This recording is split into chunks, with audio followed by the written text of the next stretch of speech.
তখন প্রায় 12টা। ঝুমঝুম বৃষ্টির মধ্যে ভাঙাচোরা রাস্তা দিয়ে বাইক চালিয়ে বাড়ি ফিরছিলাম। চারপাশটা একদম নিঝুম। হঠাৎ হেডলাইটের আলোয় দেখলাম রাস্তার মোড়ে একটা মেয়ে দাঁড়িয়ে হাত নাড়ছে। এই রাতে একা একটা মেয়েকে দেখে মায়া হলো। বাইকটা থামালাম। মেয়েটি বলল, একটু সামনে এগিয়ে দেবেন? আমি মাথা নাড়ালাম। মেয়েটি পিছনে বসলো। কিছু দূর যাওয়ার পর হঠাৎ খেয়াল করলাম পিছনের লুকিং গ্লাসে মেয়েটির কোনো প্রতিফলন দেখা যাচ্ছে না। আয়নাটা একদম ফাঁকা।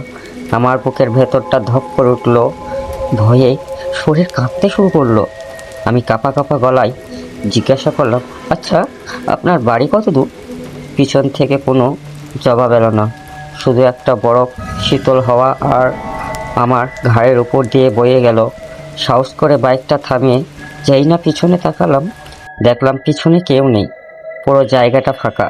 আমার কপালে তখন বিন্দু বিন্দু ঘাম। ভয়ে বাইকটা স্টার্ট দিয়ে যেমনি এক টান দিয়েছি, অমনি কানের কাছে একদম ফিসফিস করে একটা চেনা কণ্ঠে বলে উঠল, পিছনে কি খুঁজছো? আমি তো তোমার ঠিক সামনেই বসে আছি।